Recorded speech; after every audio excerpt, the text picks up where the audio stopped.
কুল হাল নুনাব্বিউকুম বিল আখসারিনা আ'মালা। নবী আপনি বলেন, আমি কি তোমাদেরকে অবহিত করব আমলে অধিক ক্ষতিগ্রস্ত যারা, তাদের ব্যাপারে কি তোমাদেরকে অবহিত করব? আল্লাযীনা দাল্লা সা'য়ুহুম ফিল হায়াতিদ দুনিয়া, যাদের পার্থিব জীবনের প্রচেষ্টা ব্যর্থ। ওয়া হুম ইয়াহসাবুনা আন্নাহুম ইউহসিনুনা সুনআ, অথচ তারা মনে করে তারা ভালো কাজ করে। কিছু মানুষ আছে যাদের ঈমান নাই, কিন্তু অনেক অনেক দুনিয়াতে সেবামূলক কাজ করে, অনেক ভালো কাজ করে, কিন্তু তাদের দুনিয়ার জীবনের এই প্রচেষ্টাগুলো ব্যর্থ, অথচ তাদের ধারণা তারা অনেক ভালো কাজ করে। তারা কারা? উলাইকাল্লাযীনা কাফারু বিআয়াতি রাব্বিহিম ওয়া লিকাইহি ফাহাবিতাত আ'মালুহুম, তারা ওই সমস্ত ব্যক্তি যারা তাদের রবের আয়াতগুলাকে অস্বীকার করেছে। ওয়া লিকাইহি, রবের সাথে সাক্ষাতের বিষয়টা অস্বীকার করে। ফালা নুকিমু লাহুম ইয়াউমাল কিয়ামাতি ওয়াজনা, কিয়ামতের ময়দানে আমি তাদের কোনো ওজন সাব্যস্ত করব না, নির্ধারণ করব না। যালিকা জাযাউহুম জাহান্নামু বিমা কাফারু ওয়াত্তাখাযু আয়াতি ওয়া রুসুলি হুজুয়া, তাদের ঠিকানা জাহান্নাম কুফরি করার কারণে, আমার আয়াত এবং রসুলদেরকে উপহাসের পাত্র বানানোর কারণে তাদের ঠিকানা জাহান্নাম। ভূমিকায় যে কথাগুলা জানলাম সেটা হলো, ঈমান ছাড়া পরকাল বরবাদ, ঈমান ছাড়া যত ভালো কাজই করুক না কেন সব বরবাদ। এই কথার পর আমি আপনাদের সামনে যে বিষয়ে কথা বলবো সেটা হলো, আকীদা সম্পর্কে আমরা কিছু ধারণা নিব আজকে ইনশাআল্লাহ। আকীদার ক্ষেত্রে চারটি কথা প্রথমে আমরা মনে রাখব। 1 নম্বর, অশুদ্ধ আকীদা। 2, অশুদ্ধ আকীদা মিশ্রিত বিশুদ্ধ আকীদা। 3, সংশয়বাদী আকীদা। 4, বিশুদ্ধ আকীদা। অশুদ্ধ আকীদা যারা পোষণ করে তাদের ঠিকানা জাহান্নাম। অশুদ্ধ আকীদা মিশ্রিত বিশুদ্ধ আকীদাওয়ালার কিছু লোক আছে, কিন্তু এদের অশুদ্ধ আকীদা এত ভয়ঙ্কর যার কারণে তাদের ঠিকানাও জাহান্নাম। 2 নম্বর, যাদের আকীদা অশুদ্ধ আকীদা মিশ্রিত বিশুদ্ধ আকীদা, এমন অশুদ্ধ আকীদা যেই অশুদ্ধতার কারণে তাদের পরিণতিও জাহান্নাম। 3 নম্বর, সংশয়বাদী আকীদা। সংশয়বাদী আকীদা যারা পোষণ করে তাদের ঠিকানাও জাহান্নাম। 4 নম্বর, বিশুদ্ধ আকীদা। বিশুদ্ধ আকীদা সরিষার দানা পরিমাণও যদি হয়, আল্লাহ একদিন না একদিন জান্নাত দান করবেন। 1 নম্বর, অশুদ্ধ আকীদা। অশুদ্ধ আকীদা যারা পোষণ করবে, এই ব্যাপারে আবার 3টা কথা জানবো আমরা খুব মন দিয়ে। এখন আমার সাথে আপনারা সবাই একটু পড়াশোনা করতে হবে কিছুক্ষণ। অশুদ্ধ আকীদায় 3টা জিনিস জানবো। 1 নম্বর, আমার সাথে একটু বলেন, ঈমান ছাড়া ভালো কাজ মরুভূমির মধ্যে মরীচিকাকে পানি মনে করার মতো। আপনারা অনেক খেলোয়াড়দের সম্পর্কে ফেসবুকে স্ট্যাটাস দেন যে তাকে আমার এই কারণে ভালো লাগে, অর্থাৎ ওই খেলোয়াড় অনেক ভালো ভালো কাজ করে কিন্তু তার ঈমান নাই। তার নাম আপনারা হাতে লেখেন, গলায় লেখেন, আরো কোন জায়গায় লেখেন, আল্লাহ ভালো জানে। তো এই যে তারা ভালো ভালো কাজগুলা করতেছে কিন্তু আকীদা ঠিক নাই, এই যে আকীদা ঠিক নাই, ঈমান নাই, তো ঈমান ছাড়া ভালো কাজ, এই বিষয়ে আমরা 3টা কথা জানবো। তো বলি আবার, ঈমান ছাড়া ভালো কাজ মরুভূমির মধ্যে মরীচিকাকে পানি মনে করার মতো। আপনারা বলেন তো, মরীচিকা কি পানি? ঈমান ছাড়া যারা ভালো কাজ করে তাদের মনে হবে অনেক কিছু করে ফেলেছি, কিয়ামতের ময়দানে মরার পর সে দেখবে আসলে কিছুই করে নেই। দলিল সূরা নূরের 39 নম্বর আয়াতে আল্লাহ বলেন, ওয়াল্লাযীনা কাফারু আ'মালুহুম কাসারাবিন বিকিআতি ইয়াহসাবুহুজ যামআনু মা। যারা কাফের তাদের আমলের দৃষ্টান্ত হলো কাসারাবিন বিকিআ, মরুভূমির মধ্যে মরীচিকার মতো। ইয়াহসাবুহুজ যামআনু মা, যেই মরীচিকাকে পিপাসার্ত ব্যক্তি দূর থেকে পানি মনে করে। হাত্তা ইযা জাআহু লাম ইয়াজিদহু শাইআ, যখন মরীচিকাকে পানি মনে করে পানির কাছে আসে, আসার পর দেখে আসলে এটা পানি না, দূর থেকে দেখছে মনে হয়েছে পানি, কাছে যাওয়ার পর দেখে আসলে এটা পানি না। তাহলে বলেন তো, দূর থেকে প্রচন্ড রৌদ্রে চিকচিক করলে যেটাকে পানি মনে হয়, কাছে গিয়ে আসলে দেখি পানি না, এটার নাম কি? মরীচিকা। মরীচিকা যেমন পানি না, তেমনি ভাবে ঈমান ছাড়া যারা ভালো কাজ করে তাদের এই ভালো কাজও ওই মরীচিকাকে পানি মনে করার মতো। মরীচিকা যেমন পানি না, ঈমান ছাড়া হাজারো ভালো কাজ করলে মরার পর দেখবে কিছুই করে না, কারণ তার ঈমান নাই।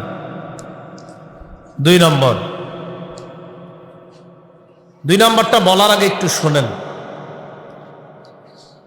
এই এলাকায় ঘোষণা হয়েছে আগামী অমুক তারিখে প্রচন্ড ঝড় হবে, বাতাস হবে। এই প্রচন্ড ঝড়ের দিনে বাতাসে আপনাদের এলাকার ক্ষয়ক্ষতি হতে পারে, এত নাম্বার সতর্ক সংকেত, এই ইত্যাদি ইত্যাদি ঘোষণা হয়েছে।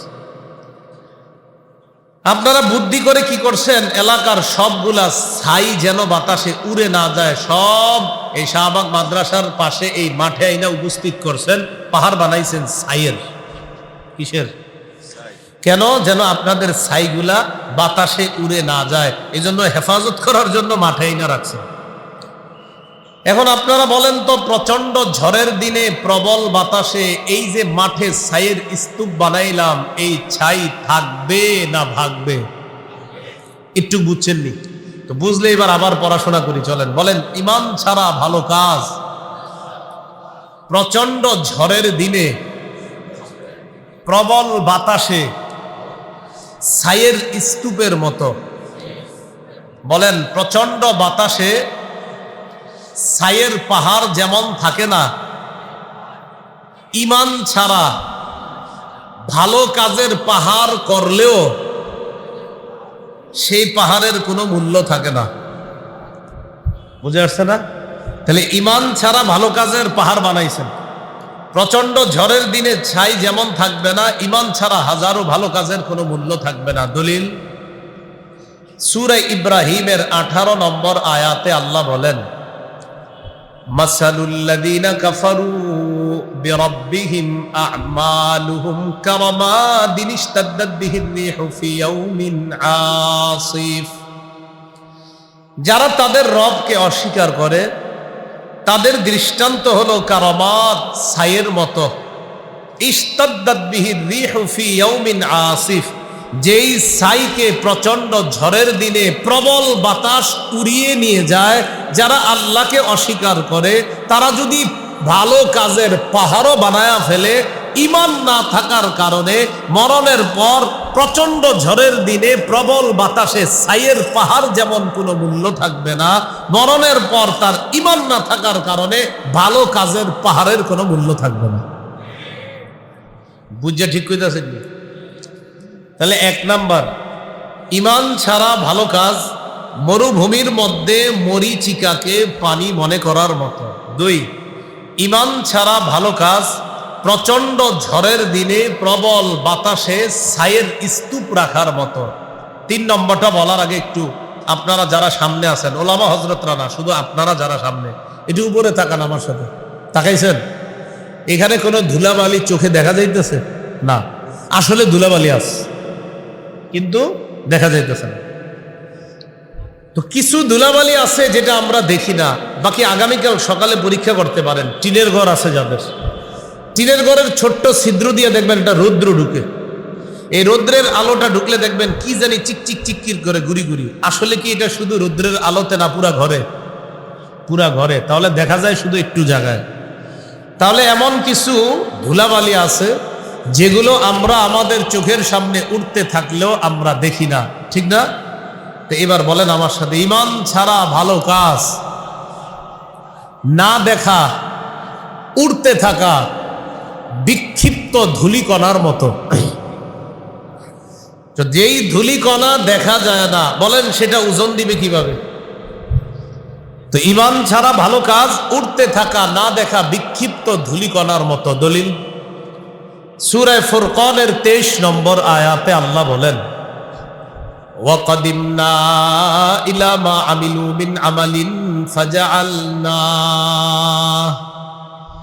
ফাজআলনাহু হাবাআম মানসুরা।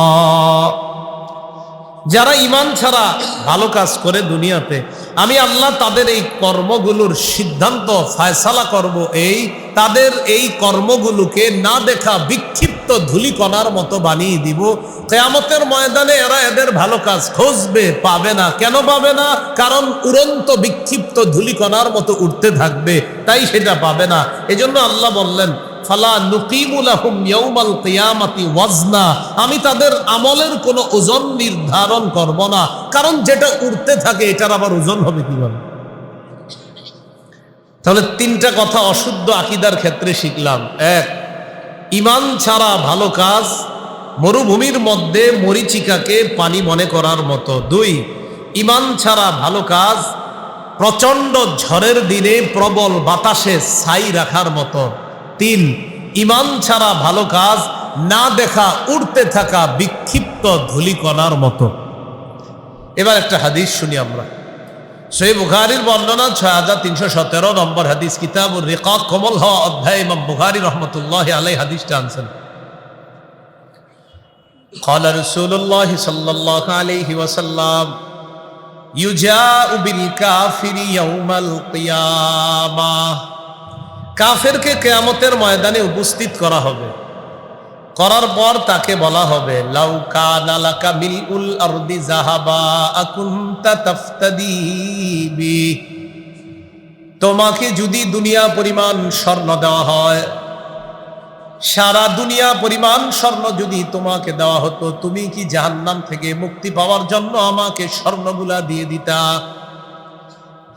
কাফের জবাব দিবে, দুনিয়া পরিমাণ স্বর্ণ যদি আমার হয়, আমি এই দুনিয়া পরিমাণ স্বর্ণ আপনাকে দিয়ে দিব, বিনিময়ে আমি জাহান্নামের আগুন থেকে মুক্তি চাই। আল্লাহর পক্ষ থেকে বলা হবে, কদ কুনতা সুইলতা মা হুয়া আইসার। তোমার কাছে এর চাইতে সহজটা চাওয়া হয়েছিল। সরিষার দানা পরিমাণ ঈমান নিয়ে যদি আসতা, দুনিয়া পরিমাণ স্বর্ণ দরকার ছিল না। এই দুনিয়া পরিমাণ স্বর্ণের চাইতেও সরিষা দানা পরিমাণ ঈমানের মূল্য আমি আল্লাহর কাছে বেশি হয়ে যেত, আমি তোমাকে জান্নাত দান করতাম। এটা চেয়েছিলাম, তুমি এটা করোনি, বরং তুমি কি করেছো? তুমি দুনিয়ার মধ্যে শুধু ঈমান ছাড়া আর সব করছো। দুনিয়া পরিমাণ স্বর্ণ একদিকে রাখবা, ঈমান আরেক দিকে রাখবা, তো আল্লাহর কাছে ঈমানের মূল্য বেশি হয়ে যাবে। তাহলে চার আকীদার প্রথম আকীদা শিখলাম, অশুদ্ধ আকীদায় হাজারো ভালো কাজের কোনো মূল্য থাকবে না। দুই নাম্বারটা আরেকটু মনোযোগ দিয়ে শুনবেন। অশুদ্ধ আকীদা মিশ্রিত বিশুদ্ধ আকীদা। কোরআনের আয়াত সংখ্যা 6236টা। 6236টা আয়াত একজন বিশ্বাস করে আর একটু জায়গা সন্দেহ করে, ঈমান আছে না গেছে। সূরা হুদের 17 নম্বর আয়াতে আল্লাহ বলেন, ফালা তাকু ফি মিরয়াতিম মিনহু ইন্নাহুল হাক্কু মির রাব্বিকা ওয়ালাকিন্না আকসারান নাসি লা ইউমিনুন। নবী, আপনি কোরআনের ব্যাপারে কোনো সন্দেহ করবেন না। পুরা কোরআন আল্লাহর পক্ষ থেকে সত্য বাণী হিসাবে এসেছে। তাহলে কোরআনের কোনো অংশে সন্দেহ করা যাবে? আচ্ছা, 6236টা আয়াতের 35টা একজন মানে একটু জায়গা সন্দেহ করে তার ঈমান চলে যাবে। আমাদের দেশ সহ সারা পৃথিবীতে একদল নামধারী মুসলমান আছে যারা তাদের অফিসের সামনেও এটা লিখে রাখছে, লা ইলাহা ইল্লাল্লাহু মুহাম্মাদুর রাসূলুল্লাহ, এটা অফিসের সামনে লেখা। তাদের মসজিদের সামনেও লেখা, লা ইলাহা ইল্লাল্লাহু মুহাম্মাদুর রাসূলুল্লাহ। তাদের বই পুস্তকেও লেখা, লা ইলাহা ইল্লাল্লাহু মুহাম্মাদুর রাসূলুল্লাহ। আচ্ছা বলেন তো, এটা দেখলে কি কাউকে কখনো অমুসলিম মনে হয়? এখন যাদের এরকম লেখা তাদেরকে যদি আপনি জিজ্ঞাসা করেন এটার অনুবাদ করেন, তো তিনি অনুবাদ করবে, লা ইলাহা ইল্লাল্লাহ, আল্লাহ ছাড়া কোনো ইলাহ নাই, মুহাম্মাদুর রাসূলুল্লাহ, মুহাম্মদ সাল্লাল্লাহু আলাইহি সাল্লাম আল্লাহর রাসূল। অনুবাদও ঠিক আছে, কালিমাও ঠিক আছে, অনুবাদও ঠিক আছে। এরপরে আপনার মনে এখন সন্দেহ রাখবে, আচ্ছা এদের কালিমাও ঠিক, অনুবাদও ঠিক, এরপরেও হুজুর রেহা করে কাফের কয়ে কেন, তোর খায়া দেয় আর কাম পায় না হুজুর, এটা আপনার মনে আসবে। তখনই আপনি কি করবেন, তাদের কাউকে বলবেন, আচ্ছা ভাইজান এই কালিমাটার অর্থ কি? তো তিনিও বলবে, আল্লাহ ছাড়া কোনো ইলাহ নাই, মুহাম্মদ সাল্লাল্লাহু আলাইহি সাল্লাম আল্লাহর রাসূল। তো আপনি বলবেন, আরে অর্থ ঠিক, কালিমাও ঠিক। তখন আপনি যদি তাকে বলেন, এই কালিমার যে অর্থ করলেন আর কালিমা পড়লেন এটা বিশ্বাস করেন? সে বলবে, হ্যাঁ করি। তখন আপনি বলবেন, আচ্ছা আপনাদেরকে অনেকে কাফের বলে কেন? তখন আপনার এই দুর্বলতায় সে বলবে, দেখছেন আমগরে অনেকে কাফের বলে, না বুঝে এরকম আপনারও বলবে। ওই মুহূর্তে আপনি কি করবেন, ওই ব্যক্তিকে বলবেন, আচ্ছা ভাইজান কোরআনের 22 নম্বর পারার 2 নম্বর পৃষ্ঠায় সূরা আহজাবের 40 নম্বর আয়াতের অনুবাদটা একটু আমারে শোনান তো। কোন পারা? 22। কত পৃষ্ঠা? 2। কোন সূরা? সূরা আহজাব। কত নম্বর আয়াত? 40। আয়াতটা শুনি আগে। আল্লাহ বলেন, মা কানা মুহাম্মাদুন আবা আহাদিম মির রিজালিকুম ওয়ালাকিন রাসূলুল্লাহ ওয়া খাতামান নাবিয়্যিন। তাকে বলবেন এটার অনুবাদ করেন, তো তিনি অনুবাদ করবে, মা কানা মুহাম্মাদুন আবা আহাদিম মির রিজালিকুম, মুহাম্মদ সাল্লাল্লাহু আলাইহি ওয়াসাল্লাম তোমাদের কোন সাবালক পুরুষের পিতা নন, ঠিক আছে। ওয়ালাকিন রাসূলুল্লাহ, তবে তিনি আল্লাহর রাসূল, এটাও ঠিক আছে। ওয়া খাতামান নাবিয়্যিন, এই জায়গায় এসে আর অনুবাদ করবে। তখন আপনাকে বলবে এটার একটু ব্যাখ্যা আছে। কি বলবে? কি আছে? আপনি বলবেন না ব্যাখ্যা আর বা কিসের? খাতামান নাবিয়িনের অনুবাদ, মুহাম্মদ সাল্লাল্লাহু আলাইহি সাল্লাম তোমাদের কোনো সাবালক পুরুষের পিতা না, ওয়ালাকিন রাসূলুল্লাহ, তিনি আল্লাহর রাসূল, ওয়া খাতামান নাবিয়িন, তিনি শেষ নবী, বাস তো শেষ। তো উনি বলবে এটার একটু ব্যাখ্যা আছে। আপনি যখন জায়গা মতো বলবেন তখন বলবে ব্যাখ্যা আছে। ব্যাখ্যা আছে বলার পর আপনার হাত ধইরা বলবে একটু অফিসে আসেন, চা বিস্কুট খাবেন। আপনি বলবেন চাও খাবো, বিস্কুটও খাবো, আগে খাতামান নাবিয়িনের অনুবাদ করুন। তখন যদি বলে এটার ব্যাখ্যা আছে, আপনি সাথে সাথে বলবেন ইমাম গাজালি বলেছেন, লাইসা ফীহি তা'ওয়ীলুন ওয়ালা তাখসিস, খাতামান নাবিয়িন, এখানে ব্যাখ্যার কোনো সুযোগ নাই। আমাদের নবী মুহাম্মদ সাল্লাল্লাহু আলাইহি সাল্লামের পরে আর কোনো নবী নাই। তাহলে আমাদের নবীর পরে আর কোনো নবী নাই, এখানে আবার ব্যাখ্যা কিসের? এই জন্য তিনি বলবে মুহাম্মদ সাল্লাল্লাহু আলাইহি সাল্লাম আল্লাহর রাসূল, খাতামান নাবিয়িন মানে মুহাম্মদ সাল্লাল্লাহু আলাইহি সাল্লাম আল্লাহর শেষ নবী। বলেন কি আল্লাহর? সহিহ বুখারীর বর্ণনা 3535 নম্বর হাদিস। এই হাদিসের মধ্যে আসছে, ক্বালা রাসূলুল্লাহ সাল্লাল্লাহু আলাইহি ওয়াসাল্লাম, ইন্না মাসালি ওয়া মাসালাল আমবিয়াই মিন ক্বাবলি কামাসালি রাজুলিন বানা বাইতান ফাআহসানাহু ওয়া আজমালাহু ইল্লা মাওদিআ লাবিনাতিন মিন জাওিয়া। রাসূলুল্লাহ সাল্লাল্লাহু আলাইহি সাল্লাম বলেন, আমার আর আমার পূর্ববর্তী নবীদের দৃষ্টান্ত হলো এমন এক ব্যক্তির মতো যে একটি ঘর বানিয়েছে। বলেন কি বানিয়েছে? ঘরটা সুন্দরভাবে সাজিয়েছে। ইল্লা মাউদিআ লাবিনাতিন মিন জাওিয়া, ঘরের কোনায় একটা ইটের জায়গা ফাঁকা। বলেন ঘর সমাপ্ত না অসমাপ্ত? আবার বলছি, নবীজি বলেন, আমার পূর্ববর্তী নবীদের দৃষ্টান্ত এমন এক ব্যক্তির মতো, যে ব্যক্তি একটি ঘর বানিয়েছে, ঘরটা সুন্দরভাবে সাজিয়েছে, ঘরের একটা ইটের জায়গা ফাঁকা রাখছে। ঘর সমাপ্ত না অসমাপ্ত? এরপর নবীজি সাল্লাল্লাহু আলাইহি সাল্লাম বলেন, ফাজআলা আন-নাসু ইয়াতুফুনা বিহি ওয়া ইয়া'জাবুনা লাহ ওয়া ইয়াকুলুনা হাল্লা উদিআত হাদিহিল লাবিনা। জনগণ ওই ঘরটা চারপাশে ঘুরে আর দেখতে থাকে। ওয়া ইয়া'জাবুনা লাহ, সবাই আশ্চর্য হয়ে যায়। ওয়া ইয়াকুলুনা হাল্লা উদিআত হাদিহিল লাবিনা, জনগণ আশ্চর্য হয়ে বলে, কেন ঘরের ইটের জায়গাটা ফাঁকা, এই ইটটা কেন লাগানো হয় নাই? নবীজি বলেন, ফানা তিলকাল লাবিনা ওয়া ফি রিওয়ায়া ফানাল লাবিনা আনা খাতামুন নবিয়্যিনা লা নাবিয়্যা বাদি। আদম নবী থেকে ঈসা নবী পর্যন্ত নবুয়তের ঘর আল্লাহ সাজিয়েছেন। ঘরের একটা ইটের জায়গা ফাঁকা মানে একজন নবী আসা বাকি। আমি নবী মুহাম্মদ সাল্লাল্লাহু আলাইহি ওয়াসাল্লামের মাধ্যমে ওই নবুয়তের জায়গাটা আল্লাহ পূরণ করে দিয়ে নবুয়ত নামক ঘরের সৌন্দর্যের সমাপ্ত আল্লাহ করে দিয়েছেন। নবীজি বলেন, আনা খাতামুন নবিয়্যিন, আমি শেষ নবী, আমার পরে আর কোনো নবী নাই। বলেন আমাদের নবীর পরে বলেন আর কোনো নবী হবে না। এইটা বলবেন, বলেন আর কোনো নবী হবে না। আমাদের নবী শেষ নবী, তারপরে আর নতুন করে নবী হবে না, রসুলও হবে না। তাহলে আমাদের নবী শেষ নবী, তারপরে নবী হবে না। পুরাটা বলেন, বলেন একজন নবী আসবেন, তিনি হলেন আমাদের নবীর আগের নবী ঈসা আলাইহিস সালাতু ওয়াস সালাম। বলেন ঈসা নবী এখনো জীবিত। দুনিয়াবি একটা হুকুম, সেটা হলো মৃত্যু।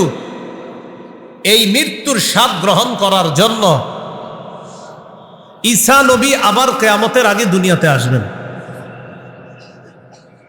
তাহলে আমাদের নবীর পরে আর নবী হবে না। আমাদের নবী শেষ নবী, তারপরে আর নবী হবে না। আমাদের আগের নবী ঈসা আলাইহিস সালাতু ওয়াস সালাম এখনো ইন্তেকাল করেননি। তিনি ইন্তেকাল করার জন্য দুনিয়াতে আবার আসবেন কিয়ামতের আগে। তো তিনি আসুক, সমস্যা কোথায়? কিন্তু তিনি আমাদের নবীর আগের নবী, আমাদের নবীর পরে আর কাউকে নতুন করে নবুয়ত দেওয়া হবে না। কেউ যদি নতুন করে নবুয়ত দাবি করে, তিনি কাফের, তার অনুসারী যারা তারা কাফের, তার সমর্থনকারী যারা সবাই কাফের। তিনি কাফের, অনুসারী কাফের, সমর্থনকারীরাও কাফের। এই পর্যন্ত 19 জন দাবি করছে নবুয়ত। কয়জন? এর মধ্যে 2 জন মহামান্য মহিলাও আছে। এই 19 জনের মধ্যে এরাও কয় নবী। কি আজীব পদ্ধতির কথাবার্তা। এর মধ্যে এক ভণ্ড মহিলা নবীর বিয়ে হয়েছে আর এক ভণ্ড পুরুষ নবীর সাথে। বিয়ে হওয়ার পর মহিলা নবী তার উম্মতের কাছে আসছে। 2-3 দিন পরে উম্মত জিজ্ঞাসা করছে, আপনাকে আপনার স্বামী মোহরানা কি দিস? কই এটা তো জানি না, একটু জানি আসতেছে। তখন তার স্বামীর কাছে গিয়ে বলছে, আমারে মোহরানা কি দিচ্ছেন? ওহো, এটা তো বাকি আছে। তুমি তোমার উম্মতকে গিয়ে বলবা তারা ফজর আর এশার নামাজ পড়া লাগবে না। কি আজীব পদ্ধতির নবী, আর কি আজীব পদ্ধতির উম্মত, আর কি আজীব পদ্ধতির শরীয়ত। তাহলে আমাদের নবীর পরে আর নবী হবে না, আমাদের নবীর পরে আর কোনো রসুলও হবে না। তিরমিজি শরীফের 2272 নম্বর হাদিস, রাসূলুল্লাহ সাল্লাল্লাহু আলাইহি সাল্লাম বলেন, ইন্নান নুবুওয়াতা ওয়ার রিসালাতা ক্বাদ ইনকাতাআত ফালা রাসূলা বা'দি ওয়ালা নাবিয়্যা। নবীজি সাল্লাল্লাহু আলাইহি সাল্লাম বলেন, নবুয়ত এবং রিসালাতের ধারাবাহিকতা শেষ হয়ে গিয়েছে। আমার পরে আর কোনো নবী নাই, আর কোনো রসুল নাই। আমার পরে আর কোনো নবী হবে না, আমার পরে আর কোনো রসুল হবে না। আচ্ছা, ঈসা নবী, ঈসা নবী আমাদের নবীর আগের নবী না, এটা মনে রাখবেন। যদি কোন আসবে না, তাহলে কিন্তু আবার ধোকা দিবে। যদি বলেন আসবে না, এটা বলে আবার ধোকা দিবে, বলবে ঈসা নবী তো আসবে। আপনি বলবেন বাটপারির সুযোগ নাই, ঈসা নবী আমাদের আগের নবীর আগের নবী, তিনি এখনো ইন্তেকাল করেননি, তিনি ইন্তেকাল করার জন্য কিয়ামতের আগে আসবেন। তো আসুক, সমস্যা নাই, এর মানে এই না তিনি আমাদের নবীর পরের নবী। ঈসা নবী আমাদের নবীর আগের নবী, তিনি ইন্তেকাল করেন নাই, ইন্তেকালের জন্য তিনি দুনিয়াতে আসবেন। শেষ। তো রাসূলুল্লাহ সাল্লাল্লাহু আলাইহি সাল্লাম শেষ নবী, তারপরে আর নবী নাই। অশুদ্ধ আকীদা মিশ্রিত বিশুদ্ধ আকীদা। তাহলে কি শিখলাম? একজন মানুষ নামাজ পড়ে, রোজা রাখে, হজ করে, যাকাত দেয়, আর কয় মুহাম্মদ সাল্লাল্লাহু আলাইহি সাল্লাম যে শেষ নবী, খাতামান নবিয়্যিন, এটার ব্যাখ্যা আছে। সাথে সাথে বলে দিব এখানে ব্যাখ্যার কোনো সুযোগ নাই। আমাদের নবীর পরে আর কোনো নবী নাই। কেউ যদি আমাদের নবীর পরে নতুন করে নবুয়ত দাবি করে বা রিসালাত দাবি করে, নিঃসন্দেহে কোনো ধরনের সন্দেহ ছাড়া সে কাফের হয়ে যাবে। তাহলে দ্বিতীয় আকীদা শিখলাম আমরা। দ্বিতীয় আকীদার মধ্যে আরেকটা কথা, একজন মানুষ সারা বছর আল্লাহর ইবাদত করে, মাঝে মাঝে আবেগে গিয়ে ছোট্ট করে একটা সিজদা দেয় অমুক তমুক জায়গায়। আবেগে ছোট্ট করে একটা সিজদা আল্লাহ ছাড়া অন্য জায়গায় দেয়। এমনি পুরা বছর আল্লাহকে সিজদা দেয়, মাঝে মাঝে আবেগে আপনার কোনো কবর বা মাজারের সামনে গিয়ে একটু ছোট্ট করে একটা সিজদা দেয়। দেওয়ার পর যদি বলে এটা হলো মারেফতের বিদ্যা, আর মসজিদে যেই সিজদা এটা শরীয়তের বিদ্যা, যেটা শাইখুল হাদিস সাহেবরা বুঝছে, কিন্তু মারিফতের বিষয়টা এটা শাইখুল হাদিস সাহেবরা বুঝে নাই, মুফতি মুহাদ্দিসরা বুঝে নাই, এটা আলাদা এক জগতের বিদ্যা। তার ঈমান আছে না গেছে? তো এরকম কিছু লোক আছে অশুদ্ধ আকীদা মিশ্রিত, হাজারো বিশুদ্ধ আকীদা রাখে, কিন্তু এমন অশুদ্ধ আকীদা যার কারণে তার বিশুদ্ধ আকীদাগুলা বরবাদ হয়ে যায়। এই অশুদ্ধ আকীদা মিশ্রিত বিশুদ্ধ আকীদা যেটা পোষণ করে যারা ঈমান নষ্ট করে, এটা থেকে আল্লাহ আমাদেরকে হেফাজত করেন। 3 নম্বর, সংশয়বাদী আকীদা। সংশয়বাদী আকীদা বুঝেননি? কারে কয় একটু শোনেন মন দিয়ে। আচ্ছা, আপনি কি পরকাল বিশ্বাস করেন? তো অনেক লোক আছে এরা ভাব নিয়ে কয় হতে পারে, নাও হতে পারে, 50-50 চান্স, মানে বুঝায়, হ্যাঁ খুব শিক্ষিত এরকম মানে বুঝায় আর কি। অনেকে জিজ্ঞাসা করে আচ্ছা আপনি পরকাল বলতে বিশ্বাস করেন? হুজুররা জুমার বয়ানে কয়, শুনছি, মাইকে আসে আওয়াজ, হইলে হইব না হইলে নাই, মানে হ্যাঁ এরকম ভাবসাব, উনি খুব শিক্ষিত, কিয়ামত হইলে হোক না হইলে নাই, হ্যারেতে কিছু আসে যাবে। এটা সংশয়বাদী আকীদা। বলেন কি আকীদা? সংশয়বাদী আকীদা। সংশয়বাদী আকীদার দাওয়াত অন্যভাবেও দিচ্ছে ইদানিং। কিভাবে? বিশেষ করে যারা রাত 12টার পরে ফেসবুক চালান, আপনাদের মেসেঞ্জারে একদল লোক আপনাদেরকে দাওয়াত দেয়, অশুদ্ধ আকীদা ইত্যাদির দাওয়াত আপনাদেরকে দেয়। এই জাতীয় একদল লোক আছে যারা নিজেদেরকে দাবি করে আহলে কোরআন, তারা কোরআনের গবেষক। কিসের গবেষক? বলেন কিসের গবেষক? এই কোরআনের গবেষকদের অনেকে সহিহ বুখারীর 349 নম্বর হাদিসের একটা অংশকে অস্বীকার করে। কোন কিতাব? সহিহ বুখারী। কত নম্বর হাদিস? 349। এই হাদিস অস্বীকার করে বলে এগুলা বুখারী গঙ্গদের বানানো কথা। নাউজুবিল্লাহ পড়েন ভাই, বারবার উঠেন না আপনি, বসেন। হ্যাঁ, তো বলে যে এগুলা বুখারী গঙ্গদের বানানো কথা। একটু মন দিয়ে শুনেন কথাটা। সহিহ বুখারীর 349 নম্বর হাদিসে আছে, রাসূলুল্লাহ সাল্লাল্লাহু আলাইহি সাল্লাম যখন মেরাজ থেকে আসতেছিলেন, 6 নম্বর আসমানে মুসা আলাইহিস সালাতু ওয়াস সালামের সাথে সাক্ষাৎ। মুসা আলাইহিস সালাতু ওয়াস সালাম আমাদের নবীকে প্রশ্ন করলেন, মাজা ফরদ রব্বুকা আলা উম্মাতিক, আপনার রব আপনার উম্মতের জন্য কি ফরজ করেছেন? নবীজি বললেন 50 সালাতান, 50 ওয়াক্ত নামাজ।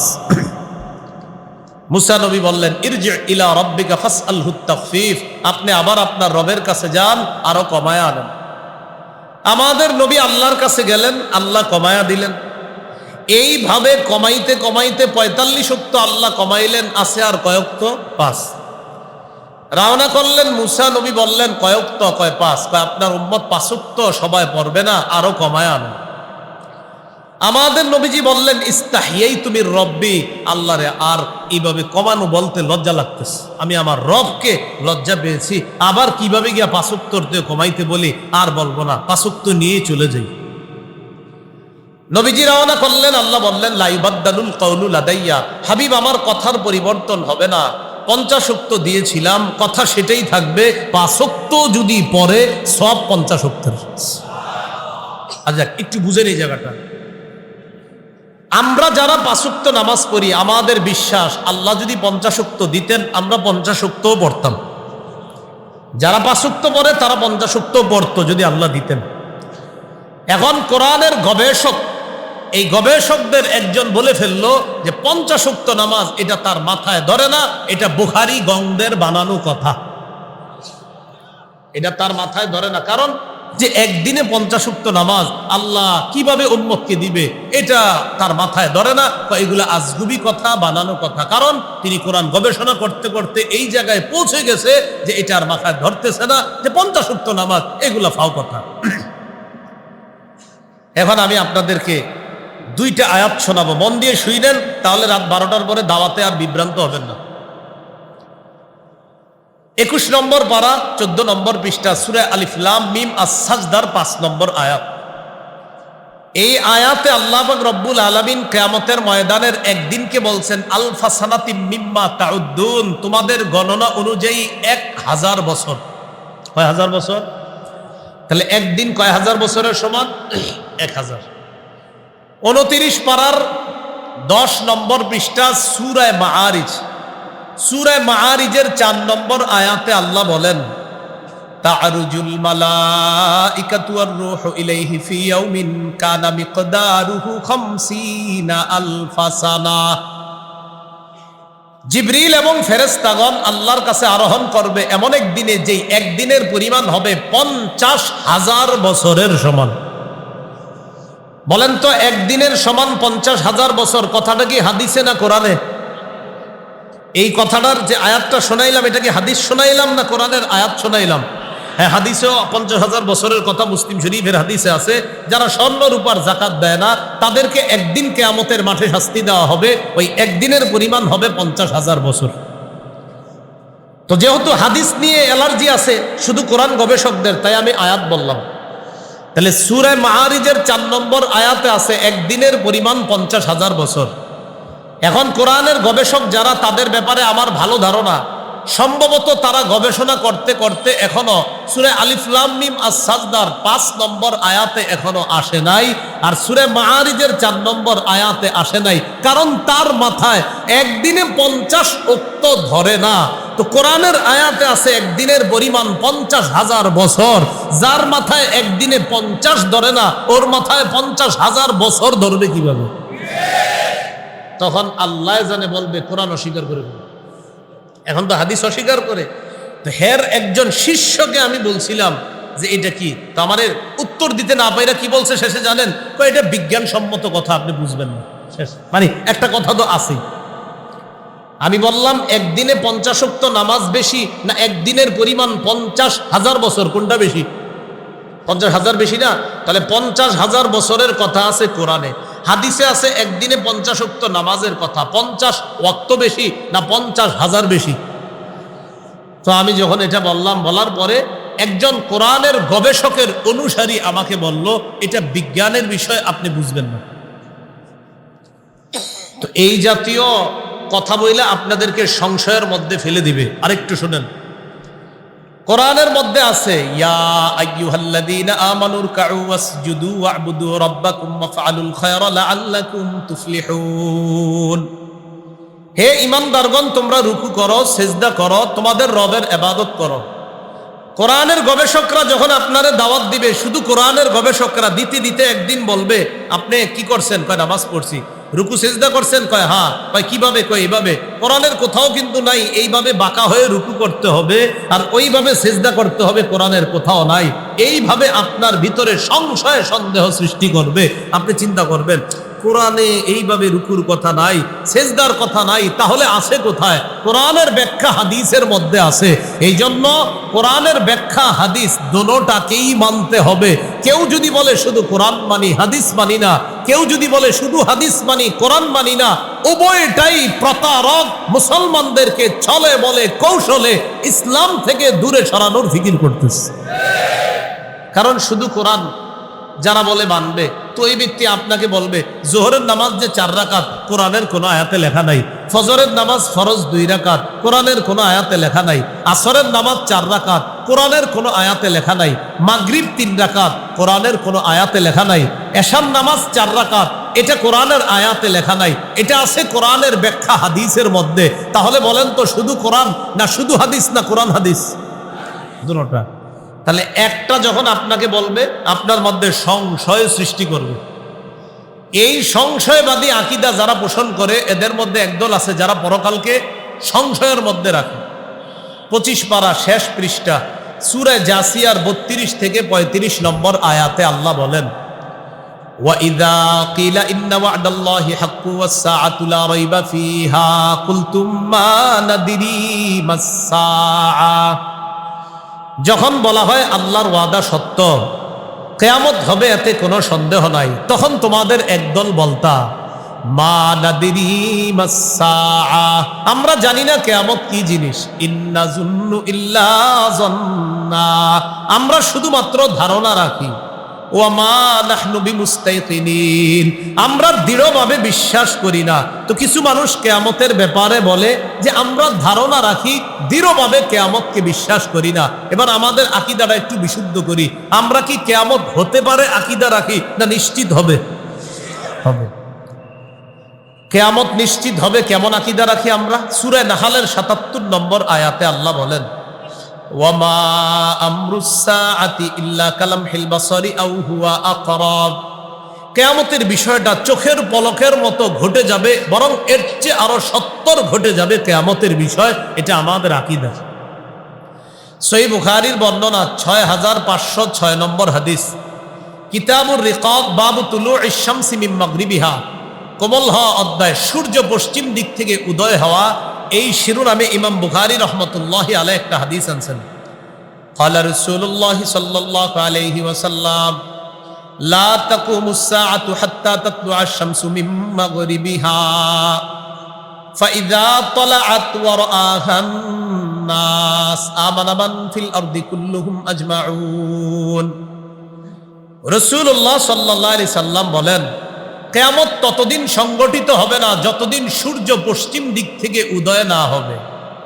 ফাইদা তালাআত ওয়া রাআহান নাস, সূর্য যেদিন পশ্চিম দিক থেকে উঠবে আর মানুষ যখন সূর্যটা পশ্চিম দিকে দেখবে, আমানা মান ফিল আরদি কুল্লুহুম আজমাউনা, পৃথিবীর যত নাস্তিক আছে, আল্লাহ অবিশ্বাসী যারা, সংশয়বাদী যারা, সবাই সেদিন ঈমান আনবে।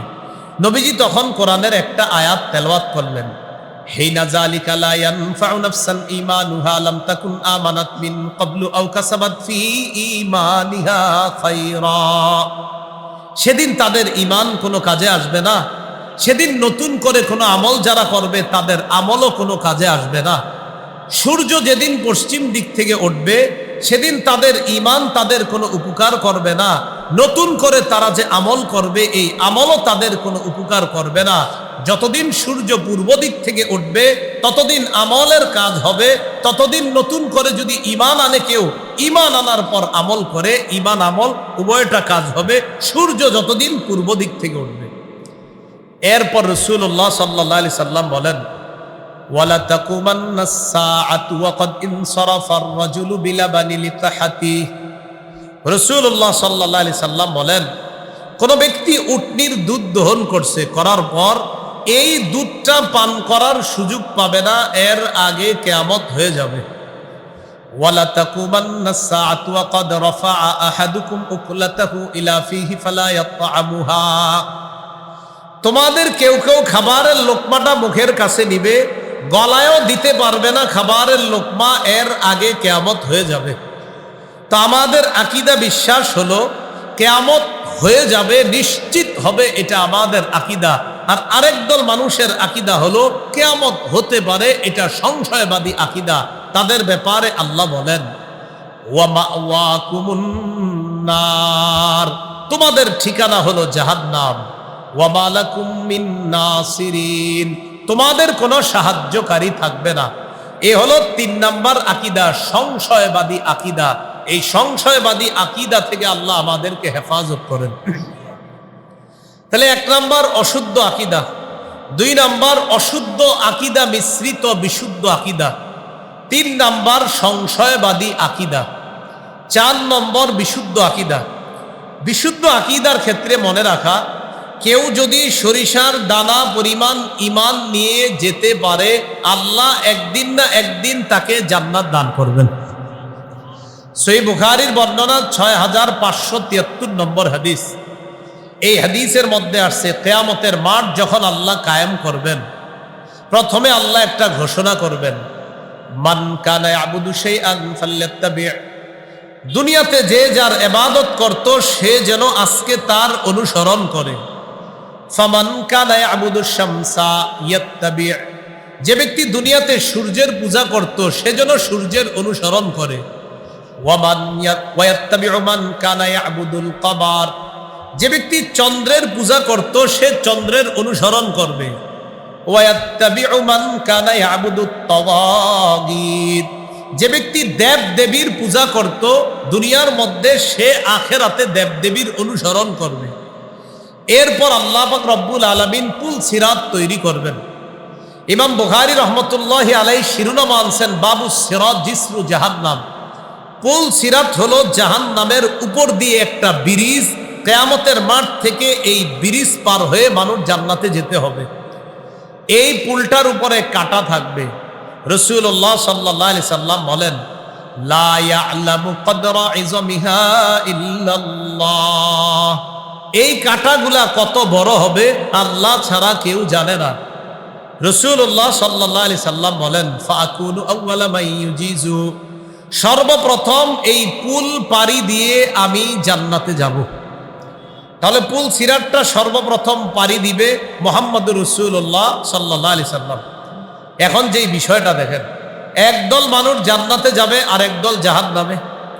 কিছু ইমানদার আছে, তারা বিভিন্ন অপরাধের কারণে বিভিন্ন মেয়াদে সাজা ভোগ করার জন্য তারা জাহান্নামে যাবে। তাদের ব্যাপারে আল্লাহর ফয়সালা, আখরিজু মান কানা ফি কলবিহি মিসকালু হাববাতিন মিন খারদালিন মিন ঈমান। আল্লাহ ফেরেশতাদেরকে বলবেন, যাদের অন্তরে সরিষার দানা পরিমাণ ঈমান আছে তাদেরকে জাহান্নাম থেকে বের করে জান্নাতে প্রবেশ করায়া দাও। সরিষার দানা পরিমাণ ঈমানওয়ালাদেরকে ফেরেশতারা জাহান্নামে তালাশ করবে। প্রশ্ন হলো, ঈমানদাররাও আগুনের মধ্যে পুরবে, বেঈমানরাও আগুনের মধ্যে পুরবে। এখন এই যে ঈমানদার আর বেঈমান উভয়ের মধ্যে ঈমানদারদেরকে ফেরেশতারা চিনবে কিভাবে? রাসূলুল্লাহ সাল্লাল্লাহু আলাইহি সাল্লাম বলেন, ইউরাফুনা বিআলামাতি আসারিস সুজুদ। ঈমানদারদের কপালে সেজদার চিহ্ন দেখে চেনা যাবে তারা ঈমানদার। এখন প্রশ্ন, ঈমানদারের কপাল কি তাহলে পুরবে না? বুখারীর বর্ণনায় নবী বলেন, ইন্নাল্লাহা হাররামা আলান নার আন তাকুলা মিন ইবনি আদম আসারাস সুজুদ। আল্লাহ আগুনের উপর হারাম করে দিয়েছেন আগুন যেন আদম সন্তানের কপালটা, সেজদার স্থানটা না খায়। জাহান্নামের মধ্যে কোনো ঈমানদার সাজা ভোগ করলেও সেজদা দেওয়ার কারণে তার কপাল আগুন যেন পুরাইতে না পারে, আগুনের উপর এটা আল্লাহ হারাম করে দিয়েছেন। এখন কথা হলো, ঈমানদার যারা তারাও পুড়তে পুড়তে আদু হুমামা, কয়লার মতো কালো হয়ে গেছে।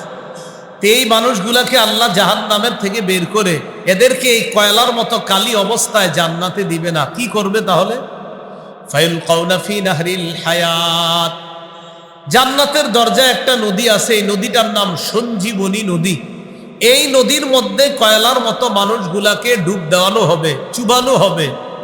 এই মানুষগুলাকে ওই নদীর মধ্যে গোসল করানোর পর ফায়ামবুতুনা কানাবাতিল হিব্বাতি ফি হামিলিস সাইল, প্রবাহমান স্রোতের মধ্যে আবর্জনার মধ্যে যেমন উদ্ভিদ উৎপন্ন হয়ে সজীব হয়ে যায়, ঈমানদারদেরকে ওই নদীতে গোসল করানোর পর তারাও সজীব সুন্দর হয়ে জান্নাতে প্রবেশ করবে। তো এইভাবে তারা জান্নাতে যাওয়ার পর একজন ঈমানদার বাকি আছে, এখনো জান্নাতে যায় নাই, সর্বশেষ ঈমানদার। এই ব্যক্তির ব্যাপারে মুসলিম শরীফের মধ্যে আসছে, আগুন তাকে ধাক্কাইতে ধাক্কাইতে সামনের দিকে নিয়ে যাবে। সর্বশেষ জাহান্নামের কিনারায় যখন তাকে নিয়ে যাবে, একদম জাহান্নামের কিনারায়, বুখারীর বর্ণনায় মুকবিলুন বিওয়াজহিহি আলান নার, চেহারাটা আগুনের দিকে এইভাবে দিয়ে রাখবে। তো আগুনের দিকে যখন চেহারা থাকবে, ওই ব্যক্তি আল্লাহকে বলবে, ইয়া রাব্বি কদ কাশাবানি রিহুহা ওয়া আহরাকানি যাকাউহা, হে আমার রব, আগুনের লো হাওয়া আমাকে ঝলসে দিয়েছে, জ্বলন্ত আগুন আমাকে পুড়িয়ে দিয়েছে। ইসরিফ ওয়াজহি আনিন নার, আল্লাহ আপনি আমার চেহারাটা আগুন থেকে একটু অন্য দিকে ঘুরাইয়া দেন। আল্লাহ তখন তাকে বলবে, লাআল্লাকা ইন আ'তাইতুকা আন তাসআলানি গায়রা, আমি যদি তোমার চেহারা অন্য দিকে ঘুরাইয়া দেই, তুমি আবার আমার কাছে আরেকটা চাইবা। বান্দা জবাব দিবে, লা ওয়া ইজ্জাতিকা ইয়া রাব্বি লা আসআলুকা গায়রা, আল্লাহ আপনার ইজ্জতের শপথ, আপনার কাছে আর কিছুই চাইবো না। এই কথা বলার পর তার চেহারাটা যখন আল্লাহ ঘুরাইয়া দিবে, মুসলিম শরীফের বর্ণনায় লম্বা বর্ণনা আসছে, আব্দুল্লাহ ইবনে মাসউদ রাদিয়াল্লাহু তাআলা আনহু বলেন, ওই ব্যক্তি যখন অন্যদিকে চেহারাটা থাকবে, তাকায়া দেখবে, তুদাউ লাহু শাজারা, একটা গাছ দেখা যায়, এই গাছটা অনেক সুন্দর। বান্দা আল্লাহকে বলবে, ইয়া রাব্বি আদনিনি মিন হাদিহি শাজারাতি লিআস্তাজিল্লা বিজিল্লিহা ওয়া আশরাবা মিন মাইহা, আল্লাহ আমাকে ওই গাছের নিচে নিয়ে যান, আমি গাছের ছায়া নিব, গাছের পানি পান করব। আল্লাহ বলবেন, তুমি না বললা আমার কাছে কিছুই চাইবা না, আমি যদি তোমাকে গাছের ছায়ার নিচে নিয়ে যাই, তুমি আবার আমার কাছে আরেকটা চাইবা। তো এই বান্দা বলবে, আল্লাহ আমি ওয়াদা করতেছি আমি আর কিছুই চাইবো না আপনার কাছে। আল্লাহ তাকে গাছের ছায়ায় নিয়ে যায়। গাছের ছায়ায় নিয়ে যাওয়ার পর বান্দা যখন গাছের পানি পান করবে আর গাছের ছায়া নিবে, তখন ওই বান্দা বলবে, আল্লাহ আমারে যেই নেয়ামত দান করছে, এমন নেয়ামত আদম সন্তানের পূর্বাপর কাউকে আল্লাহ দান করে নাই। আসলে কি আল্লাহ দান করে নাই? যারা জান্নাতে আছে ওর চেয়ে বড় নেয়ামতের মধ্যে আসে না, কিন্তু ওর মনে হবে আমাকে আল্লাহ সবচেয়ে বড় নেয়ামত দান করছেন। এখন ওই গাছের নিচে আছে, গাছের ছায়া নেয়, গাছের পানি পান করে, হঠাৎ তাকায়া দেখে, তুদাউ লাহু শাজারাতুন হিয়া আহসানু মিনাল উলা, আরেকটা গাছ, এই গাছটা প্রথম গাছের চাইতে আরো বেশি সুন্দর। এখন ওই বান্দা আল্লাহকে বলে, আদনিনি মিন হাদিহি শাজারাতি লিআস্তাজিল্লা বিজিল্লিহা ওয়া আশরাবা মিন মাইহা, আল্লাহ আপনি আমাকে এই গাছের ছায়ার নিচে নিয়ে যান, আমি গাছের ছায়া নিব, গাছের পানি পান করব। আল্লাহ বলে, ওয়াইলাকা ইবনা আদম মা আগদারাক, হে আদম সন্তান তুমি বড় গাদ্দার। এই গাদ্দার মহব্বতের গাদ্দার বলা, এটা কিন্তু রাগ করে আল্লাহ বলবে না, এটা মহব্বতের বলা যে তুমি বড় গাদ্দার। তুমি না বললা আমার কাছে আর কিছুই চাইবা না, আবার তুমি আমার কাছে বলতেছো আরেকটা। আল্লাহ এটাই শেষ, দ্বিতীয় গাছের নিচে নেন, আমি আর কিছুই চাইব না। আল্লাহ তাকে দ্বিতীয় গাছের নিচে নিবে। নেওয়ার পর ওই ব্যক্তি যখন গাছের ছায়া নিবে, গাছের পানি পান করবে, তখন ওই বান্দা তাকায়া দেখবে, তুদাউ লাহু শাজারাতুন হিয়া আহসানু মিনাল উলায়াইনি ইনদা বাবিল জান্নাহ, আরেকটা গাছ দেখা যায় জান্নাতের দরজার মধ্যে। ওই গাছটা প্রথম দুই গাছের চাইতে কোটি গুণ বেশি সুন্দর, অনেক সুন্দর একটা গাছ। আমি অনুবাদ না করলেও আপনারা বলতে পারবেন। এখন কি বলবে ওই ব্যক্তি আল্লাহকে, যে আল্লাহ আমাকে ওইটার কাছে নেন। বুখারীর বর্ণনাটা আল্লাহকে বলবে, কর্রিবনি ইলা বাবিল জান্নাহ, আল্লাহ আমারে জান্নাতের দরজার কাছে নেন।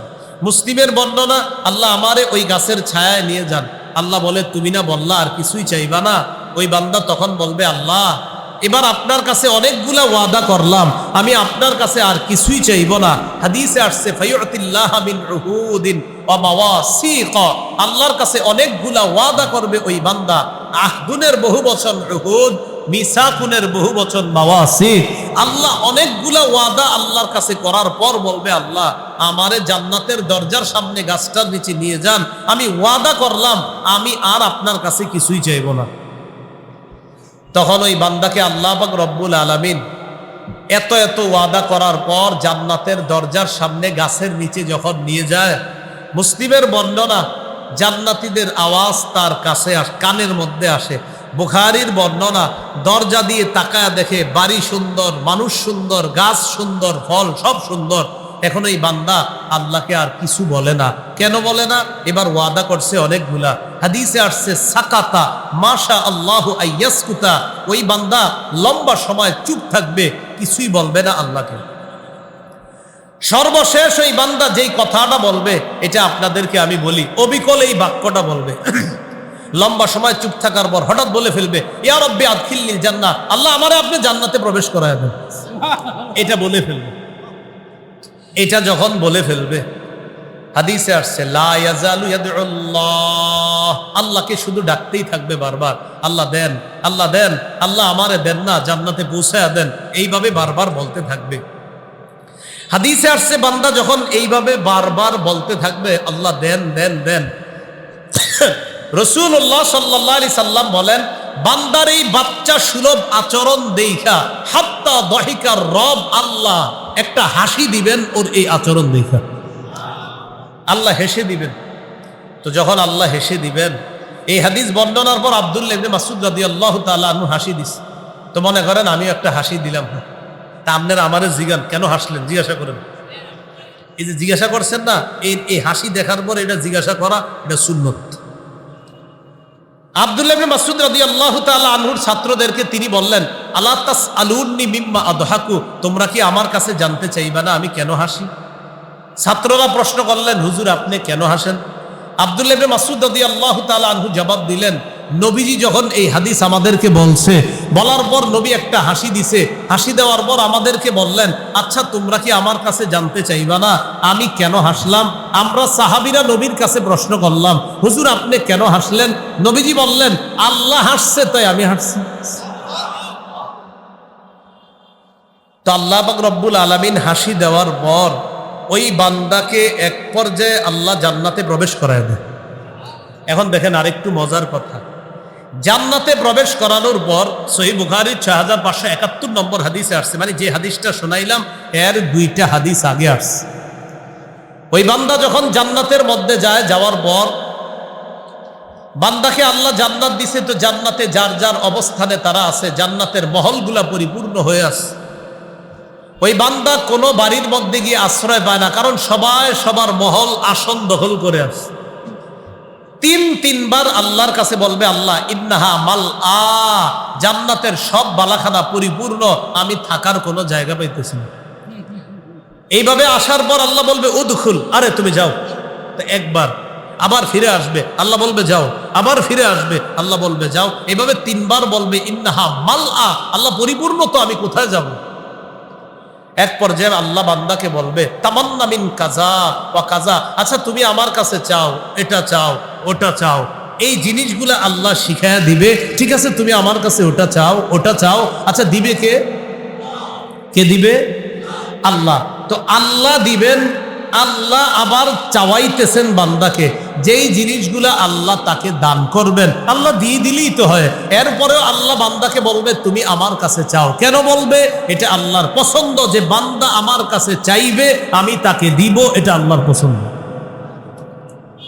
তো বান্দাকে আল্লাহ বলবে তামান্না মিন কাজা ওয়া কাজা, তুমি আমার কাছে চাও, এটা চাও, ওটা চাও, ওটা চাও। রাসূলুল্লাহ সাল্লাল্লাহু আলাইহি সাল্লাম বলেন, আল্লাহ তখন বলবে তুমি আমার কাছে এটা চাও, ওটা চাও। বান্দা চাইতে চাইতে হাত্তা তানকাতি বিহিল আমানি, তার সব আশা শেষ হয়ে যাবে, চাওয়া শেষ হয়ে যাবে। চাওয়া যখন সব শেষ, তখন আল্লাহ তাকে বলবে তুমি আমার কাছে যা যা চাইলা আমি দিলাম। ইন্নালাকা মিসলাদ দুনিয়া ওয়া আশরাতা আমসালিহা, সামান্য সরিষার দানা পরিমাণ ঈমান, বিশুদ্ধ আকীদা নিয়ে তুমি আসার কারণে সর্বশেষ জাহান্নাম থেকে তোমাকে বের করে সামান্য সরিষার দানা পরিমাণ ঈমানের কারণে দুনিয়ার সমপরিমাণ একটা 10টা 11টা দুনিয়ার সমপরিমাণ একটা বালাখানার মালিকানা তোমাকে দান করবে। এই হলো বিশুদ্ধ আকীদা। বলেন কি আকীদা? তাহলে কয়টা আকীদা শিখলাম? 4টা। 1 নাম্বার অশুদ্ধ আকীদা, 2 নাম্বার অশুদ্ধ আকীদা মিশ্রিত বিশুদ্ধ আকীদা, 3 নাম্বার সংশয়বাদী আকীদা, 4 নাম্বার বিশুদ্ধ আকীদা। প্রথম অশুদ্ধ আকীদায় 3টা কথা শিখেছিলাম, পারবেন কি কেউ বলতে? হ্যাঁ, অশুদ্ধ আকীদা নিয়ে ঈমান ছাড়া অনেকে ভালো কাজ করে, তাদের এই ভালো কাজের কি হবে? 1 নম্বর, তাদের এই ভালো কাজগুলা মরুভূমির মধ্যে মরিচিকাকে পানি মনে করার মতো। 2 নাম্বার, ঈমান ছাড়া ভালো কাজ ছাইয়ের স্তূপ প্রচন্ড ঝড়ের দিনে প্রবল বাতাসের নিচে ছাইয়ের স্তূপ রাখার মতো। 3 নাম্বার, ঈমান ছাড়া অশুদ্ধ আকীদা নিয়ে ভালো কাজ অদেখা উড়তে থাকা বিক্ষিপ্ত ধূলিকণার মতো। এই ছিল আমাদের 1 নাম্বার কথা, অশুদ্ধ আকীদা।